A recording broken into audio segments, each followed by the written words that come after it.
Antes de que el hombre soñara con volar, antes de que la historia fuera escrita con espadas, hubo un principio que no fue creado por manos humanas. Una voz resonó en el vacío: sea la luz. Y la oscuridad retrocedió. Así empezó todo, no por azar, sino por intención divina. En ese instante, cada estrella fue colocada en su lugar, cada montaña tallada con propósito, y entre todo lo creado, Dios soñó con algo más, algo que llevara su imagen, algo que reflejara su gloria. Aquí nace la historia de Génesis, un relato de amor, traición, juicio y redención. Génesis no es simplemente el primer libro de la Biblia, es el mapa de nuestro origen, el espejo de nuestra condición humana, y la primera página del plan eterno de redención. Cada palabra escrita en su narrativa no es solamente para ser leída, sino para ser vivida. Aquí comienza el viaje, un viaje desde el polvo de la tierra hasta las promesas eternas de Dios. Un relato que no está atrapado en el pasado, sino que sigue resonando en el presente. Porque el inicio nunca fue solo el principio. Todo lo creado era un preludio para la gran obra, el ser humano. No fue el mar, ni las constelaciones, ni los ríos de oro. Fue un cuerpo moldeado del barro, tocado por las manos del Creador, y luego animado con aliento divino. Adán no fue simplemente hecho, fue inspirado. Fue más que polvo y forma, fue un alma, y en su aliento estaba el soplo mismo del cielo. Adán abrió los ojos y lo primero que vio fue a Dios. En el jardín del Edén, Adán vivía sin miedo, sin vergüenza, sin muerte. Caminaba con Dios, hablaba con Él, y cada latido de su corazón resonaba en armonía con el universo, pero no estaba completo. Entonces, Dios creó a Eva, no del polvo, sino del costado del hombre. No fue una creación aparte, sino una extensión del mismo milagro. Ella no fue creada para estar debajo ni por encima, sino a su lado.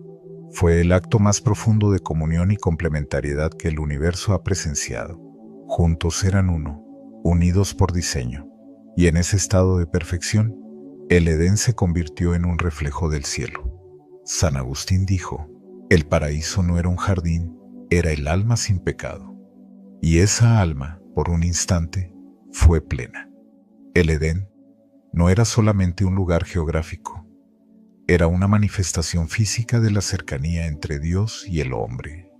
Un sitio donde no existían máscaras, donde no había relojes que marcaran el paso del tiempo, donde todo lo creado respondía con gozo al Creador.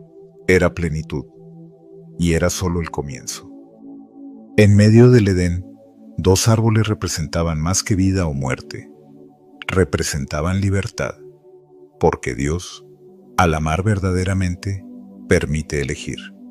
Y la serpiente, con voz sutil y palabras torcidas, plantó la semilla de la duda. ¿De veras dijo Dios? No usó gritos ni cadenas, usó sugestión. Y cuando Eva vio que el fruto era agradable, no solo lo deseó, lo tomó, lo compartió. Y Adán, en silencio, participó. El acto fue instantáneo, la consecuencia eterna. Eva vio, deseó, tomó, y Adán la siguió. En un acto se rompió el diseño, la armonía se quebró. Sus ojos fueron abiertos, pero no para ver más, sino para ver menos. Ahora sentían vergüenza, miedo, y por primera vez se escondieron del rostro que los formó. Ya no eran luz, se convirtieron en sombra. Y la distancia entre el hombre y Dios nació allí, entre ramas y culpa. Dios los llamó. ¿Dónde estás? No porque no supiera dónde estaban, sino porque ellos ya no sabían quiénes eran. El Edén fue cerrado. La tierra fue maldita. Pero aún así, una promesa brilló. De la simiente de la mujer nacería uno que restauraría lo perdido. En medio del juicio, hubo esperanza. El Evangelio fue anunciado en forma de promesa. La caída fue dolorosa pero no definitiva. Fuera del Edén, la historia continuó. Adán y Eva tuvieron hijos, Caín y Abel. Ambos ofrecieron sacrificios, pero solo uno lo hizo con corazón recto. Cuando Dios miró con favor a Abel, Caín ardió de celos, y en el campo, el hermano se convirtió en asesino, la envidia se convirtió en sangre, y el polvo de la tierra volvió a beber vida humana. La sangre de Abel clamó desde la tierra. Era la primera muerte humana. El primer grito de dolor en una historia que recién comenzaba. Caín fue maldito, no ejecutado, sino marcado. Vagó lejos de la presencia de Dios, no como castigo, sino como consecuencia. Porque el pecado no solo daña, separa, desconecta, fragmenta. El mundo comenzó a llenarse de hombres, pero también de violencia. Cada generación se alejaba más del diseño original. El pecado no era un evento aislado, era una infección que se propagaba. Y el Creador, viendo la maldad multiplicarse, decidió intervenir. Pero incluso en ese juicio inminente, se gestaba una oportunidad para el nuevo comienzo. Adán y Eva, a pesar del dolor, siguieron viendo la fidelidad de Dios a través de su descendencia. La tierra estaba llena de corrupción.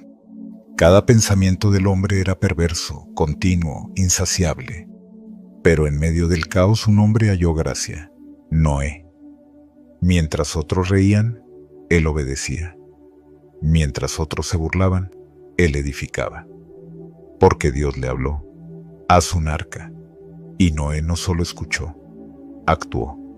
Aunque el cielo aún era azul, aunque el suelo aún era seco, no llovía. No había señales, pero Noé creyó, y por 100 años trabajó bajo el sol, bajo la burla, bajo la incomprensión, hasta que un día el cielo se oscureció, el viento cambió, y las primeras gotas cayeron, luego torrentes, luego océanos sobre la tierra. El diluvio no fue solo castigo, fue renovación, un renacimiento violento pero necesario. Todo ser viviente pereció, excepto los que estaban en el arca. El juicio no fue venganza, fue limpieza. Y cuando el arca descansó sobre el monte Ararat, y la paloma volvió con una hoja de olivo, Dios renovó su pacto con la humanidad. El agua no solo destruyó, también purificó. Y el pacto que vino después fue una declaración de amor eterno. Una vez más, Dios empezaba desde el corazón de un justo. Noé salió del arca y lo primero que hizo no fue construir una casa, fue levantar un altar. Adoró, agradeció, y Dios respondió: no volveré a destruir la tierra con agua. Y como señal de ese pacto, pintó el cielo con colores. Era un recordatorio eterno de la misericordia que sigue después del juicio. El arco iris era memoria. Cada vez que la humanidad mire al cielo tras la tormenta, recordará que el juicio no será eterno, que la justicia de Dios siempre viene acompañada de misericordia, y que su pacto es más fuerte que nuestras caídas. La humanidad tenía una nueva oportunidad. El hombre tenía una nueva misión: llenar la tierra y caminar en justicia. Pero el corazón del hombre aún necesitaba redención. Era más que belleza, y esa redención aún estaba en camino. Después del diluvio, los descendientes de Noé comenzaron nuevamente a poblar la tierra. Se extendieron, construyeron, multiplicaron. Pero también se olvidaron. Babel estaba cerca, pero antes, Dios selló su pacto con un arco y con una promesa. Porque aunque la historia del hombre es cíclica en su pecado, Dios permanece firme en su gracia. Desde el primer aliento hasta el primer juicio, Génesis nos muestra no solo el origen del mundo, sino el latido eterno de un Dios que ama, corrige y promete restaurar. No somos el resultado de la casualidad, somos parte de una historia más grande, una historia que sigue viva, que sigue escribiéndose y que nos llama a tomar parte. Si este mensaje te tocó el corazón, compártelo con alguien más. Haz eco de esta historia, comenta lo que más te impactó. Y no te pierdas la siguiente parte: la torre, la promesa y el fuego, porque la redención apenas comienza. Después del diluvio, la humanidad emergió sobre tierra firme con una nueva oportunidad. Pero pronto, lo que debía ser reverencia se convirtió en arrogancia. El hombre volvió a levantar sus ojos no para buscar a Dios, sino para desafiarlo. Una torre, un nombre, una ambición. Babel fue el primer gran intento del hombre por separarse de su creador a través de su autosuficiencia.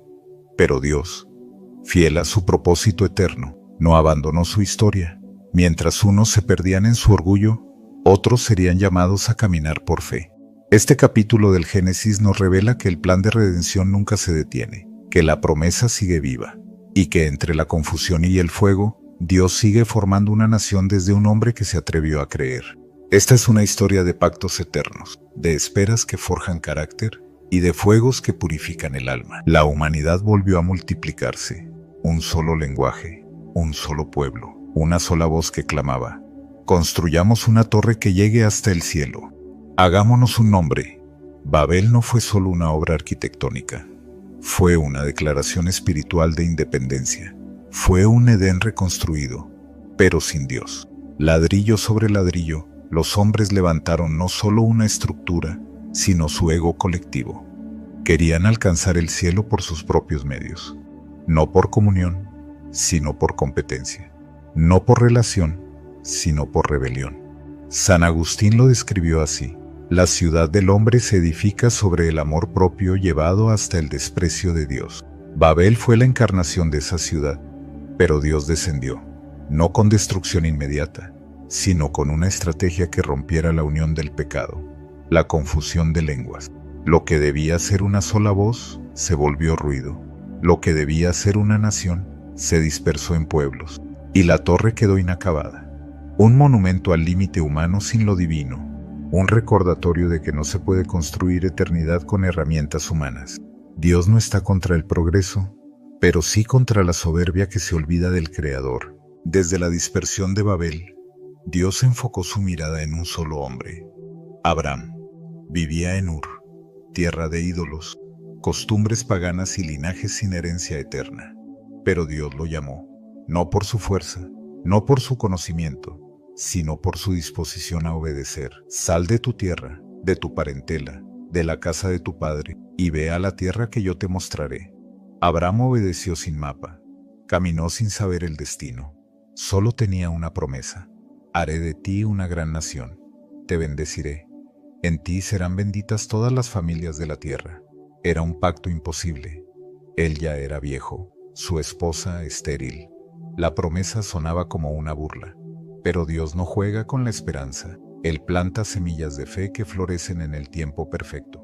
Con cada paso, Abraham construía altares, no ciudades, no torres. Altares, lugares de adoración, de encuentro, de entrega. Cuando el mundo construía para su gloria, Abraham levantaba piedras para glorificar a Dios. La diferencia no estaba en el camino, sino en el corazón que lo recorría. Y mientras Abraham caminaba, Dios tejía historia eterna. Pasaron los años. La promesa parecía desvanecerse en el viento del desierto. Sara, sin hijos. Abraham, cada vez más viejo. Entonces, la duda sembró una alternativa humana. Sara ofreció a su sierva, Agar, y nació Ismael. Pero ese no era el plan de Dios. No era el hijo del pacto, era el hijo del intento humano. Un día, bajo una encina, 3 visitantes divinos llegaron a la tienda de Abraham. Comieron con él, y antes de irse dieron un mensaje claro: Sara tendrá un hijo. Ella rió, no de alegría sino de incredulidad. ¿Acaso una anciana puede dar a luz? Pero Dios respondió: ¿hay algo imposible para mí? 9 meses después, Sara parió un hijo. Lo llamó Isaac, que significa risa. No la risa del escepticismo, sino la risa del cumplimiento. El gozo de ver que Dios no se olvida, que aunque tarde, sus promesas siempre llegan a tiempo. Isaac fue la prueba viviente de que el cielo puede nacer en la tierra, que Dios no olvida a los que esperan, y que la fe verdadera siempre se convierte en gozo profundo. Pero Dios no solo prueba en la espera, prueba en el cumplimiento. Toma a tu hijo, a tu único, a quien amas, y ofrécelo como sacrificio. Abraham no discutió, no negoció. Caminó 3 días con su hijo, con la leña, con el fuego y con la fe. Cuando Isaac preguntó: ¿dónde está el cordero?, Abraham solo pudo decir: Dios proveerá. Subieron al monte Moriah. Abraham, Preparó el altar, ató a su hijo, alzó el cuchillo. Estaba listo para entregar lo más preciado, porque su fe no estaba en Isaac sino en el que lo había prometido. Creía que si Dios lo pedía, también podía resucitarlo. En ese momento, la voz del cielo lo detuvo. No pongas tu mano sobre el muchacho. Y un carnero apareció entre los arbustos. Jehová Jireh, el Señor proveerá. Ese día no solo se salvó un hijo, se anunció un futuro, porque en ese mismo monte, siglos después, otro padre entregaría a su hijo, y esta vez no habría voz que lo detuviera, porque el sacrificio de Cristo sería la provisión definitiva para el pecado humano. La historia de Abraham fue una sombra de lo eterno, una profecía viva escrita en obediencia. Isaac creció, se casó con Rebeca, y tuvieron 2 hijos, Esaú y Jacob. Desde el vientre luchaban 2 naciones, 2 temperamentos, 2 destinos. Esaú era el primogénito, fuerte, cazador. Jacob, tranquilo, observador, pero deseaba lo que no era suyo, y lo tomó. Primero, compró la primogenitura por un plato de lentejas. Luego, disfrazado, engañó a su padre ciego para recibir la bendición. Lo logró, pero tuvo que huir. Esaú juró matarlo. Jacob dejó su hogar, su madre, su identidad. Viajó solo, sin bendición tangible, solo con la culpa y el miedo. Pero no estaba solo. Dios lo seguía. En el desierto, sin abrigo, durmió sobre una piedra, y allí soñó. Una escalera que conectaba el cielo con la tierra. Ángeles subían y bajaban, y Dios en la cima le habló. Yo soy el Dios de Abraham y de Isaac. La tierra donde estás te la daré. Tu descendencia será como el polvo. Yo estoy contigo. Jacob despertó transformado. Dios está en este lugar, y yo no lo sabía. Levantó un altar. Lo llamó Betel, la casa de Dios. Ese sueño marcó el principio de su transformación de suplantador a patriarca. Desde las ruinas de Babel hasta el altar de Moria. Desde la risa de Sara hasta el sueño de Jacob. Esta parte de Génesis nos muestra que Dios no escoge a los perfectos, escoge a los disponibles, que sus promesas no se cancelan por nuestros errores, y que cada altar levantado en fe es una respuesta al orgullo que el mundo ofrece. Si esta historia te habló, compártela, porque hay quienes aún viven en Babel y necesitan encontrar Betel. Deja tu comentario, suscríbete y no te pierdas la parte 3 de luchas, sueños y redención, porque cuando Dios llama, nunca es el final, siempre es el comienzo. Hay batallas que se pelean con espadas y otras que se libran en la oscuridad del alma. Esta es la historia de un hombre que luchó con Dios y vivió para contarlo, de un soñador traicionado que se convirtió en salvador, de una familia fracturada por la envidia y restaurada por el perdón. Génesis no termina con la muerte de sus patriarcas, termina con esperanza enterrada, pero viva, con una promesa que atraviesa generaciones, porque donde hay lucha, también hay propósito, y donde hubo traición, Dios prepara redención. Este capítulo final no es un cierre, es una semilla, un anuncio de lo que vendrá, y tú estás a punto de descubrirlo, porque lo que parecía una historia familiar es en realidad el eslabón crucial de un plan eterno. Cada personaje, cada paso, cada lágrima, anuncia que el Dios que comenzó la historia no ha terminado de escribirla. Jacob huyó a la tierra de su tío Labán buscando refugio. Allí conoció a Raquel y se enamoró. Trabajó 7 años por ella, pero fue engañado. En la noche de bodas le entregaron a Lea. El suplantador había sido suplantado. El que tomó la bendición por astucia, ahora la recibiría con lágrimas. Jacob trabajó 14 años por amor, pero también por transformación, porque el tiempo que parece perdido, en manos de Dios es tiempo de proceso. Lo explotó. Labán cambió su salario 10 veces, pero Jacob perseveró, porque no solo trabajaba por una mujer, trabajaba por propósito. Dios estaba formando algo más que una familia. Le mintió. Estaba formando una nación, y Dios lo vio. Le prosperó. Le dio hijos, ganado, y una palabra: vuelve a tu tierra. Pero volver implicaba enfrentar a Esaú. Volver implicaba enfrentar su pasado, y el que huía ahora debía decidir si caminaría como un hombre o como un príncipe. El regreso no era solo geográfico, era espiritual. Era el inicio de una reconciliación divina con su identidad. Jacob cruzó el río Jaboc, dejó a su familia al otro lado, quedó solo, y en la oscuridad una figura apareció. No habló, luchó, un combate sin palabras, un encuentro sin tregua. Jacob peleó con todo, con su miedo, con su historia, con su identidad. Fue una lucha espiritual, emocional, física. Fue más que un combate, fue una rendición violenta. Fue el colapso del viejo Jacob para que surgiera Israel. Horas pasaron. La figura tocó su muslo. La cadera de Jacob se dislocó, pero él no soltó, se aferró.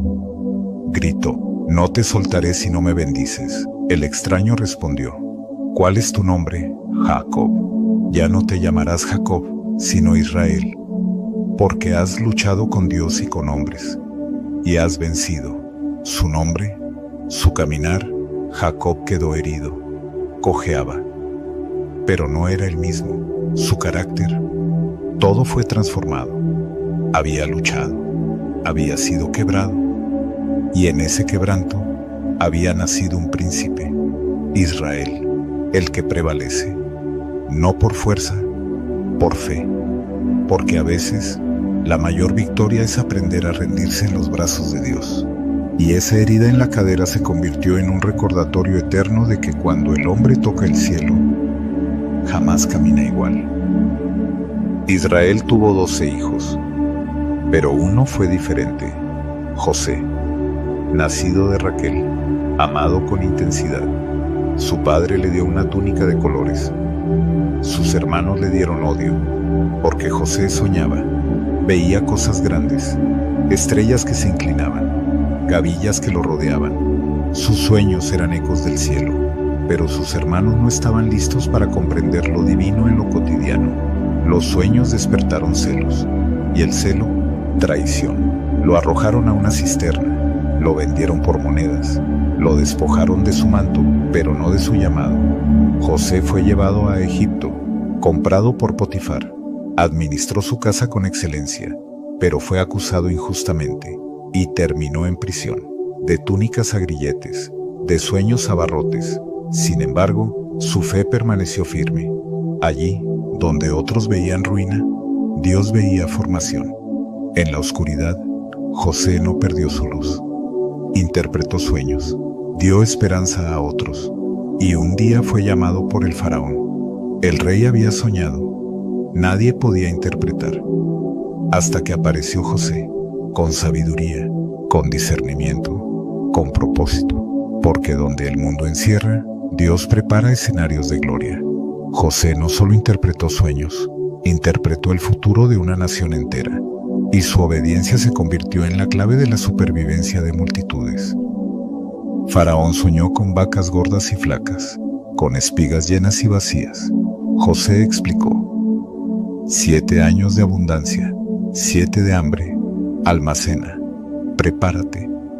Y el rey lo nombró gobernador, segundo en autoridad, de esclavo a señor de Egipto. Dios lo había levantado desde la oscuridad hasta la cima, porque los que esperan fieles en el silencio serán honrados a la vista de muchos.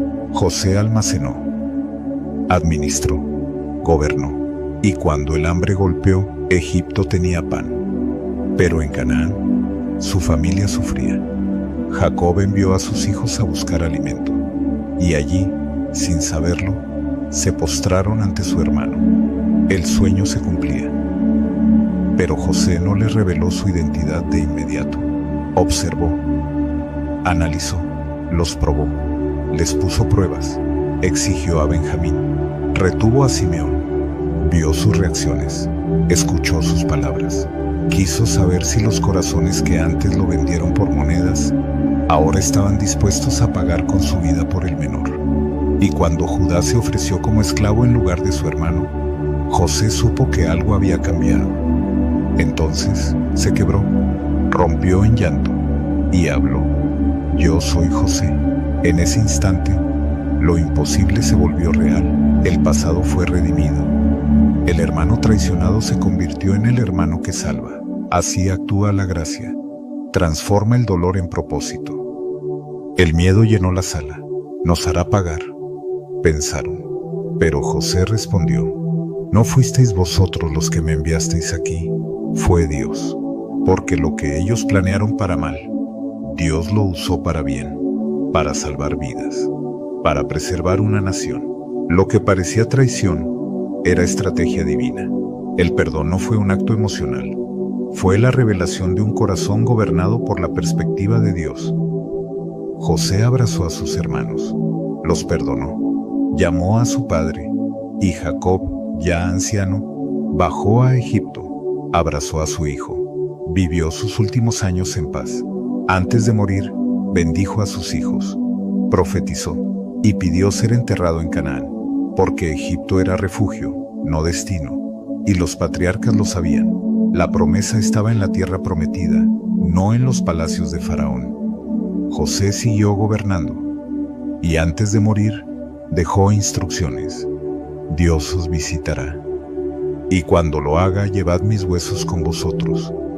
Aún muerto creía, aún enterrado esperaba, porque la fe no muere, solo espera. Génesis termina con un ataúd en Egipto, pero no con desesperanza, sino con una promesa pendiente.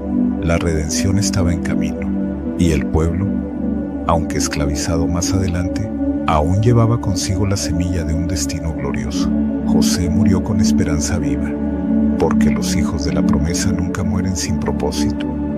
Génesis no es un libro de comienzos, es un espejo del alma, es el viaje de Dios con el hombre, de la caída a la promesa, de la traición al perdón, de los sueños rotos a la restauración eterna. Cada página respira gracia, cada historia grita propósito, y cada nombre apunta a uno mayor, Jesús, el cumplimiento de toda promesa. Si este mensaje tocó tu alma, no lo dejes aquí, compártelo, suscríbete, comenta y únete a esta travesía, porque la palabra sigue hablando, y tu historia también está siendo escrita por el mismo Dios de Abraham, de Isaac y de Jacob. Y si hoy te encuentras en lucha, traición, pérdida o proceso, recuerda que el final de Génesis no es el fin, sino la puerta hacia el éxodo, el comienzo de la verdadera libertad.